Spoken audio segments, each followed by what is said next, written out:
Muy buenos días, señores, bienvenidos al Furgón de Cola de Redacción Central, la mejor revista informativa del sur de Bolivia. Hoy día no nos acompaña nuestro queridísimo Alter Luis Alberto Guevara el Paya, porque está un poco delicado de salud, seguramente ha renegado demasiado el fin de semana, pero le deseamos un pronto restablecimiento y que vuelva pues mañana o cuanto antes a acompañarnos. Pero estamos con Raika, buen día, querido Enrique, querido Álvaro, y estamos también con la rata Arata, que no es decir poco, lo vamos a acariciar el lomo y vamos a ir adelante. ¿Cómo estás, Raika?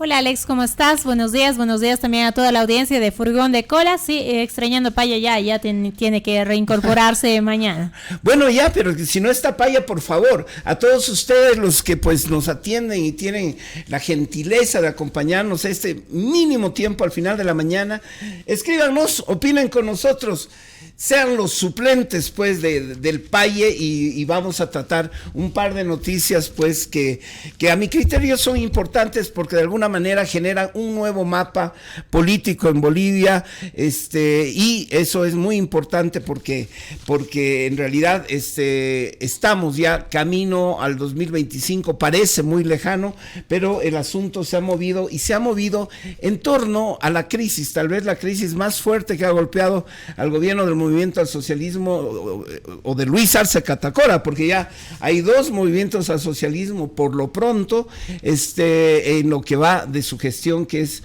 el paro del censo. Entonces el paro cruceño llega a su fin tras 36 días.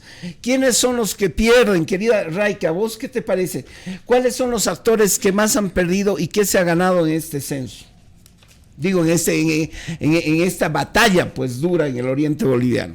Creo que son ambos los actores que han perdido, porque en realidad Santa Cruz empezó esta movilización en demanda de censo en 2023. Ajá. Y el tema de censo en 2023 pasaba básicamente por la entrega de los resultados a tiempo para las próximas elecciones, con el fin de no solamente tener mayores recursos, sino una mayor participación política. Es lo que está apuntando Santa Cruz y de acuerdo con las normas es lo que le toca finalmente por el crecimiento poblacional que ha tenido. Pero se prolongó el paro, pues en el afán de sellar los candados. Santa Cruz insistió en su demanda de censo en 2023, cuando ya esta oferta de tener los resultados para septiembre de 2024 estaba sellada. Ahora bien, quizás sellada, no sé el término, y ahí me voy a por qué ha perdido también el gobierno. El gobierno y el movimiento al socialismo, y tú hacías bien en hacer una diferencia entre el MAS de Luis Arce y el MAS de Evo Morales, porque hay algún sector del MAS más molesto o en mayor alerta a esta mayor representación política que va a ganar Santa Cruz, que sin duda ya tiene la representación, ya tiene el poderío económico del país, ¿verdad? Es un paro que no ha afectado solamente a Santa Cruz, y si no, pregúntenle a los transportistas de Chuquisaca. Entonces, donde hay mayor emergencia por esta situación y por la cesión que ha llegado a hacer la administración de Luis Arce, es en el sector afín a Evo Morales. Ajá. Y hay un discurso que puede, por supuesto, encontrar eco, por ejemplo, en las regiones que van a resultar perjudicadas por los datos que arroje el censo, o al menos en sus autoridades, porque hay otros pactos que podrían plantearse y que hayan ido pues esbozando desde la propia Santa Cruz y analistas, porque no puedes decir que no se haga el censo, ¿verdad? Esto es algo que tiene que hacerse, y pues si Chuquisaca estaría en el lugar de Santa Cruz, cuando exiges que se respete la norma, ese tiene que ser una línea que valga para todo. No puede ser que pidas que se respete la norma para unas cosas y no para otras, ¿verdad? Pero hay alternativas en las que pues ya Chuquisaca tendría que introducirse al debate, pero tú me dices quién ha perdido. Para mí han perdido ambos sectores, pero quien puede perder más quizá en este momento sí es el movimiento al socialismo, porque además no solamente estamos hablando de que Santa Cruz pueda ganar una mayor representación política, sino también las ciudades, porque en todo el país las ciudades están concentrando mayor cantidad de habitantes, y en ese sentido pues hay voces que instan a reconfigurar justamente las circunscripciones como toca.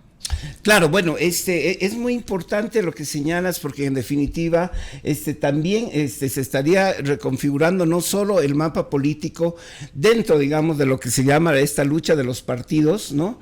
Sino también, digamos, de la representación política en sí. Es decir, vayan quienes vayan, de alguna manera ya se definiría pues un rediseño, digamos, de la fuerza de representación de lo que es la urbe y el campo, ¿no es cierto? Es decir, por ejemplo, me llamaba la atención esta mañana la entrevista con Pablo Arizaga, ¿no? Porque él decía, bueno, y tiene un poco de razón, aunque podría parecer una mirada muy egoísta, pero él como representante de Sucre decía que a nosotros nos convenía, de alguna manera, esta reconfiguración, ¿no? De representación, que digamos, las ciudades o los lugares más poblados ganen mayor representación, porque Sucre ha crecido.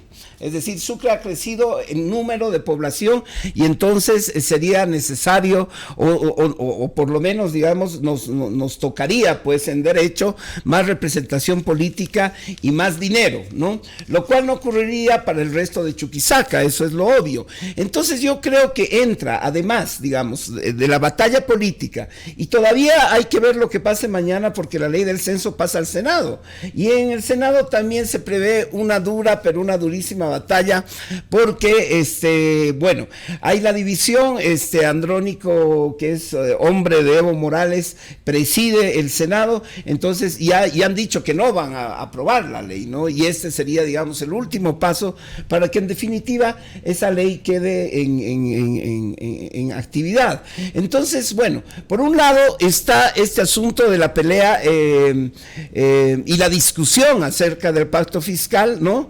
Si es que se queda, digamos, simplemente en lo que ya está establecido, entonces obviamente ciudades enormes como Santa Cruz, que han explotado, bueno, que han explotado demográficamente, etcétera, etcétera, ganarían más poder, no solo económico, sino también representacional, sino inclusive ciudades pequeñas como Sucre, en definitiva, en demedro, digamos, de las ciudades del campo. Entonces, esa es una batalla, y ese es un trabajo y una discusión que yo creo que es ya urgente que se plantee, porque yo estoy seguro que, por supuesto, la gobernación de Chuquisaca obviamente no es solo representante de Sucre, ¿no es cierto? Representa a todas las capitales pues de provincia, y las capitales de provincia en un departamento como Chuquisaca obviamente están quedándose sin población, y entonces verían súper afectados por los intereses y las perspectivas de sobrevivencia inclusive de sus propios municipios. Entonces ese es un primer escenario que, bueno, es uno de los tantos escenarios que a mi criterio emerge de esta crisis, ¿no? Es decir, la discusión ahora sí por el pacto fiscal y qué es lo que le conviene a Bolivia entera, porque bueno, le puede favorecer, digamos, el asunto de la redistribución y del censo tal como está, es decir, por habitantes, y que se distribuya el poder político y el poder de la riqueza, pero digamos en desmedro del resto de Bolivia. Entonces, ¿qué es lo que le conviene a Bolivia? Esa es la gran discusión, y esa es una discusión a la cual todos tenemos que entrar, Raica. Sí, yo pienso que es un debate, es el debate central.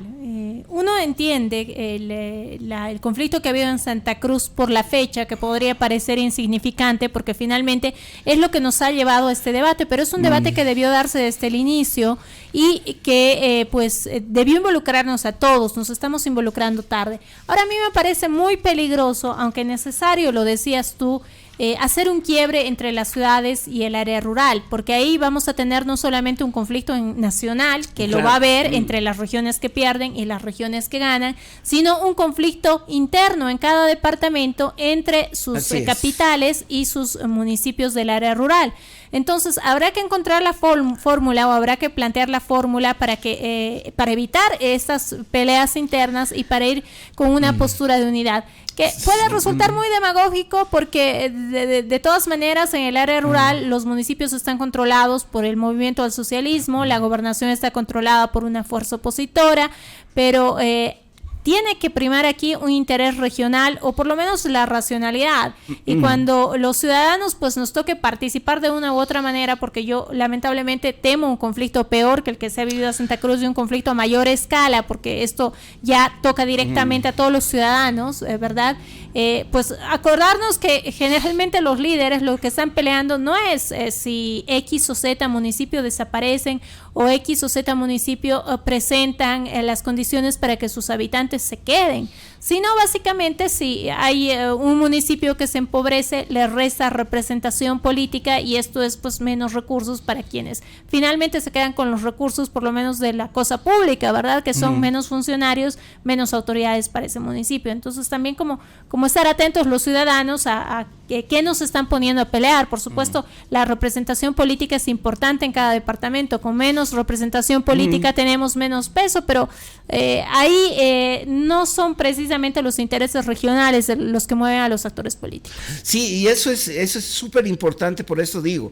Entonces hay que comenzar a discutir en clave nacional, porque de alguna manera Evo Morales fue uno de los que advirtió de esto, ¿no? Es decir, bueno, este problema del censo nos va a traer conflictos mayores, etcétera. Entonces no debemos permitir eso, es decir, tiene que haber una discusión seria, responsable, abierta, generosa, inclusive por parte de nuestros representantes, ¿no es cierto?, para que realmente veamos qué es lo que le conviene a Bolivia, qué tipo de pacto fiscal nos conviene pues a todos. De alguna manera los Cambas y las ciudades, Pablo Arízaga por ejemplo decía, bueno, yo soy representante de Sucre y nosotros felices de ganar representación política y ganar más representación, más recursos económicos, y es cierto, pero ese es el tipo de pacto fiscal que le conviene a Bolivia en general. Bueno, eso está establecido por la Constitución, pero digamos, veamos qué es lo que le conviene a todos, o sea, con qué tipo de pacto, porque de eso se trata el pacto, pactar, dialogar, estar de acuerdo en algo, llegar a un punto intermedio que no nos lleve al conflicto. Ese es el sentido pues de esta discusión, porque entonces tendremos que ver justamente que no lleguemos a estos escenarios de confrontación a los cuales estamos pues, a los cuales parece que nos encanta a los bolivianos. Entonces esa discusión es la que se abre, y es una discusión jodida, como digo, que necesita un debate, necesita un temperamento nacional, ¿no?, que busque realmente el bien de todos, el bien común, es decir, el bien nacional. Por eso, ¿qué tipo de pacto fiscal nos conviene como nación, como Bolivia, para avanzar todos y no pues para dejar a unos muy atrás y que otros se vayan también muy adelante? Por el otro lado, yo creo que esta crisis pues recompone también el campo de la lucha política, porque no hubiera sido posible, ¿no?, la aprobación de la ley del censo sin ya a este paso pues inédito consenso. Es decir, hace mucho tiempo no veíamos un consenso de este tipo, querida Raica, en la Asamblea Legislativa Plurinacional, porque antes el MAS no lo necesitaba. En definitiva, es decir, claro, tenía la mayoría, hacía lo que le daba la gana, entonces ya sabíamos, si decía algo el jefazo o algo decía el partido, entonces sabíamos que ese asunto se iba a aprobar pese a lo que pese, pero ahora no. Entonces esto ha vuelto, y eso es lo que dicen, ha vuelto la democracia pactada a Bolivia. Es decir, yo realmente no veo con malos ojos que se pacte, de eso se trata la política en definitiva, ¿no? Se necesita pues pactos para hacer caminar cosas que están tan enmarañadas como por ejemplo el asunto de la ley de censo. Ahora, que ese asunto vaya a contaminarse de otros elementos, eso todavía está por verse, pero lo que sí está seguro es que ahorita está todos contra Evo Morales, es decir, contra el ala evista, es decir, tanto Creemos o ciertas facciones de Creemos como de Comunidad Ciudadana se han aliado al bloque arcista justamente para dar pelea frontal, digamos, a las decisiones o a la retórica de Evo Morales. Entonces se abre pues a la vez un espacio nuevo en el cual se ha comenzado a mover, digamos, la política boliviana de una manera que ya no estábamos acostumbrados en los últimos 14 años, en el cual el reinado, digamos, del movimiento al socialismo sobre la política boliviana y sobre las decisiones de la Asamblea Plurinacional, pues eran definitivas. ¿no? Eran inapelables, querida Raica. Hay comentarios, enseguida te comento esto de la democracia pactada, que a mí también me interesa y no me parece que hay que satanizarlo. José Rocha, buenas tardes, buenos días. Es simplista ver que los actores nefastos perdió la ciudadanía, 4 muertos, 10 dializados, violencia, asaltos y una ruptura racista de una sociedad plural. Perdió la cruceñidad. Ahí en los 4 muertos, y voy a hacer un apunte, yo quiero pedir ese dato a Santa Cruz. Pienso que el conteo que estamos haciendo de muertos no es el correcto, pero bueno, ya veremos eso. Pero hubo muertos, y es verdad, y no hay que olvidarlo. Hubo muerto en el marco del enfrentamiento, pero los otros 3, yo no sé si tendríamos que enmarcarlos en el paro. Esa es la duda que me queda. No es que yo te estoy diciendo que no lo son, pero para no aumentar las cifras y no inflar las cifras, porque eso conviene justamente a discursos que buscan caldear nuevamente los ánimos, ¿verdad? José Rocha también escribe: el cargo es diputado nacional de Chuquisaca y su rol debe ser con ese enfoque. Y Alf es Damián Condori sigue siendo masista, Chuquisaca fue engañada. Bueno, sí, yo creo que todos hemos perdido de alguna manera, pero también en la dinámica, digamos, de la historia y de la política boliviana, no se puede dejar de un lado que se han movido los escenarios, ¿no? Esta crisis y las crisis generalmente desembocan en nuevos escenarios, y aprender de la experiencia y abrazar la experiencia es justamente tener claro que este asunto ya se está moviendo en diferentes direcciones, ya no es solo una dirección, ya no es solo, digamos, la voz, pues, contante y sonante, ¿no?, de un partido o de un líder, sino que ahora existe, sí, la política, ¿no? Es decir, o lo político, que es el antagonismo que tiene que desarrollarse y tiene, pues, que generar a la vez, ¿no?, pactos, que ese es el objetivo final de la política. Yo no lo veo mal en ese sentido, porque se abre un campo de pelea que tienen que pelearlo también en el campo político los diferentes actores, desde Evo Morales hasta la oposición, y también la gente que está en búsqueda, pues, de ser la nueva hegemonía dentro del movimiento al socialismo o ser poder el 2025. Ahora, lo que hay que remarcar aquí, y tú mencionas la democracia pactada, es cómo reaccionan los sectores radicales de cualquier fuerza política ante un posible consenso, un posible pacto. Es verdad que durante mucho tiempo el oficialismo pues no ha dado la confianza necesaria, no ha dado las señales necesarias de querer llegar a consensos en ningún tema, desde temas menores como la elección de un presidente de brigada parlamentaria, esto usted piensa en cualquier norma, ¿verdad? Pero los consensos no le hacen daño a un país, los consensos son parte de la política, y si ahora Evo Morales está, por ejemplo, alertando de los riesgos de la democracia pactada, hay que decir que con la hegemonía de los 2/3 que tuvo en su momento el movimiento al socialismo, tampoco es que superamos el cuoteo de cargos, sino que ese cuoteo se trasladó a otros sectores. Entonces, los males de la democracia pactada también se reprodujeron hasta nuestros días, ¿verdad? Entonces, ojo con lo que observamos.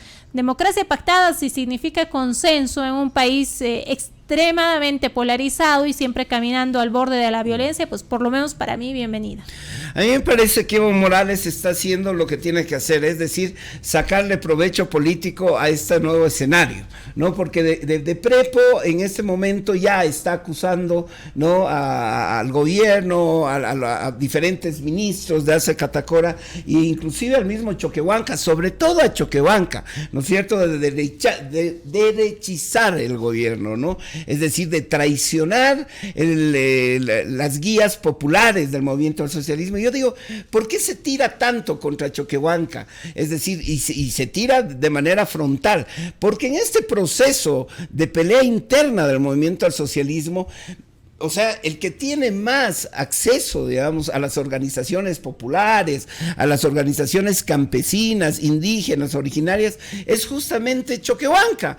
Entonces, lo que va a intentar Evo Morales, siempre con ese discurso que no ha variado, ahora, si antes era contra la derecha, ahora es contra los mismos miembros de su propio partido, es tratar de impregnarlos de derechización totalmente. Y ahí van a entrar, pues, una serie de contradicciones, porque porque básicamente es eso, es un panfleto de discurso esto de la derechización, porque al final de cuentas el gobierno del movimiento al socialismo no ha sido pues el movimiento que se esperaba así, y que tiene ese nombre tan ampuloso de movimiento al socialismo. Es tan chistoso lo que ocurrió con el ministro Montaño, ¿no es cierto?, que básicamente él es del movimiento al socialismo, será de la otra ala, ahora del ala derechizada según Evo Morales, pero sigue siendo del movimiento al socialismo, y fue increíble que haya dicho que Santa Cruz estaba, ¿no?, peor o igual que Venezuela y Cuba. Yo no creo que haya dicho una mentira, es decir, efectivamente, si alguien me dice que Venezuela está bien económicamente, que no hay corrupción, que no hay crimen, que no es una sociedad caotizada, que no es una sociedad desmembrada y que hay pues una cúpula que se alimenta de ese mismo discurso, entonces ya está bien. Yo le diría, ministro Montaño, disculpate, pero no ha dicho ninguna mentira. Si me dicen que Cuba es una sociedad libre, es una sociedad económicamente galopante, que no existe prostitución, que no existe corrupción, también de una cúpula que viene desde la época de Fidel Castro, le diría, ministro Montaño, pedí disculpas, ¿no es cierto? Pero no es así. Lo que dijo el ministro Montaño lamentablemente es verdad y alude a sus cúpulas políticas, no a sus pueblos. Es decir, nosotros abrazamos, aún como sea, la hermandad que tenemos con el pueblo venezolano y con el pueblo cubano, no así con su dirigencia. Bueno, no era verdad en el estricto sentido de la palabra, ¿verdad? Porque Santa Cruz ha estado en un paro duro que empobreció a los sectores más duros, pero no como Venezuela, no como Cuba, claro, que sabemos cuál es la situación, ¿verdad? Es una contradicción, ¿no? Ahora, sectores radicales, y aquí yo te cambio radicalmente de tema, tenemos en todos los lados, ¿verdad? Si no piensa, por ejemplo, en los ataques que ha recibido el domicilio de Rómulo Calvo, nada más determinar que se suspendía el paro. Sábado y domingo ha sido acosado a tal punto que hoy ha tenido que presentar una denuncia ante la policía contra estos sectores que vienen del mismo seno de los movimientos que se han movilizado por el paro cívico cruceño. Y del otro lado tienes al MAS lidiando con a la dura de Evo Morales con acusaciones cada vez más fuertes. Por ejemplo, esta mañana Andrés Flores, que es el jefe de bancada del movimiento al socialismo, ha dicho que a mí algo que a mí me parece como muy diciente, muy duro, y es que reiterando la línea que había marcado, que Juan Ramón Quintana estaba preparando un segundo golpe de Estado contra Luis Arce. Si hubo un plan, fue el de Carlos Romero y Juan Ramón Quintana, que era dar un segundo golpe de Estado.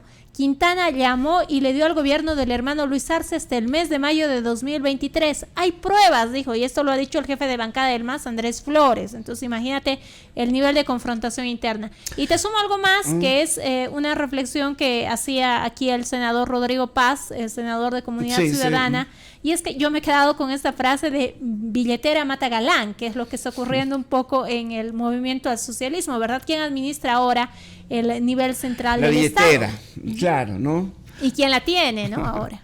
Bueno, entonces vamos a ir viendo el desarrollo mañana, qué pasa en el Senado, y si es que la ley pasa o no pasa. De cualquier forma, Bolivia, nos dirigimos a fin de año, yo creo, con un nuevo campo político en plena efervescencia, y además ya con la discusión del censo y del pacto fiscal necesariamente a punto de realizarse y a punto también de absorber toda la potencia, digamos, política y también de pensamiento aquí en Bolivia. Nos vemos mañana, querida Raica.